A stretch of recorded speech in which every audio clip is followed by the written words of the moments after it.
What's going on, ladies and gentlemen? Luke Innes here.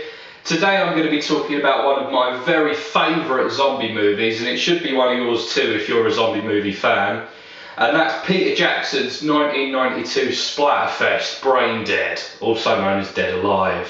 So as I said, the movie's directed by Peter Jackson. It stars Timothy Bowman, Diana Pinalve, and it essentially tells the story of Lionel, a guy who's in around his 30s and doesn't have much of a social life. He's very henpecked by his widowed mother. He gets involved with Paquita, a young Spanish girl whose family run the local convenience store. And when they go on a date to the zoo, Lionel's mother follows them there incognito, and whilst there is bitten by a Sumatran rat monkey. The bite turns out to be seriously dangerous. It zombifies Lionel's mother within a matter of one day. Lionel does his best to hide his mother in the basement using sedatives to keep her asleep, but ultimately things don't go entirely to plan, and eventually he's got 5 zombies on his hand, including a baby. A party thrown at the house by Lionel's uncle Les ultimately unleashes the zombies and causes most of the party guests to be transformed into the Walking Dead. From there, Lionel and Paquita must fight their way to safety through hordes of the undead baying for human flesh. Now, Braindead is a seriously funny movie. It really is very funny. The gore is dialed up so high that it's impossible to take it seriously. Yes, in places it can get a bit disgusting and kind of, you know, a little bit, I guess, disturbing in that way. But for the most part, it is all very good fun. You know, the bodily dismemberments and stuff are kind of all played in a very slapstick way. But I mean, for that to be effective, the effects have to be really good, and the gore effects and the creature effects are both brilliant. They're by a guy called Richard Taylor. I'll be honest, I'm not familiar with his work, but I should do some research considering he did a great job on this movie. Obviously, in places the effects are quite primitive, but they are very well executed even for their primitiveness. You know, there's a couple where 2 shots have been cut together, you know, something will move very quickly across the screen and you know, the shot changes. There's a couple where in close-up, you know, real hands are being used when they're puppets in, you know, wide shots or whatever. But all of that's really great. It all comes off really well and is very enjoyable. In terms of the plot itself, I mean, the movie, you know, kicks off and it's, you know, essentially after, you know, the initial scene of the Sumatran rat monkey being captured, it's just quite a gentle love story about a guy who's rather henpecked by his mother. But I mean, once the story gets going, the gore becomes involved and it becomes, yeah, just a tale of gore set piece after gore set piece, culminating in the final 20 or 30 minutes of the movie, which is like the ultimate battle with an army of the living dead. I don't think anyone can contest that. The only movie that comes close in terms of a final confrontation between humans and zombies is Dawn of the Dead, as far as I'm concerned. This is one of the ultimate battles with zombies.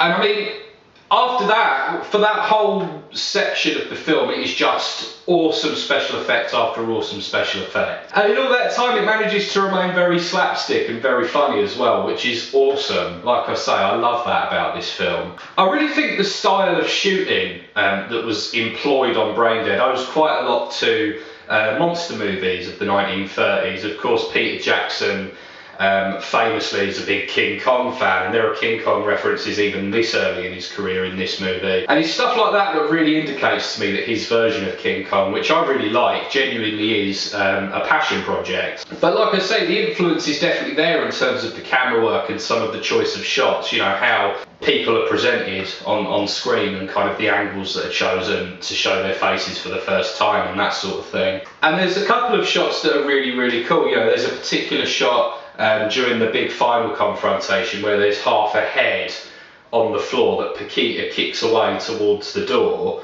and then the head hits the door and bounces away as Lionel comes in with the lawnmower for the famous lawnmower scene. And I mean, that shows a great visual flair on Jackson's part that obviously he would fulfill fully as his career would go on. If there's a problem with Braindead, I guess it's that it's kind of a little bit overstuffed. There's a few things that could go, you know. As funny as it is, the whole sequence where he takes the baby out for a walk in the stroller, you know, that could probably go. It is, you know, like I say, it is kind of a good bit of slapstick comedy, but it's clearly been put in to kind of prolong the runtime a little bit. But I mean, on the whole, Braindead's a great movie, or you know, Dead Alive, as I say, you might know it as. I've got to say, even with all the great stuff that Peter Jackson would do after this, The Frighteners, The Lovely Bones, the Lord of the Rings trilogy, the King Kong remake, even with all that, Braindead is my favourite of his movies. And I think a lot of people actually agree. A lot of people who are a little bit older than me and perhaps grew up with this movie will agree.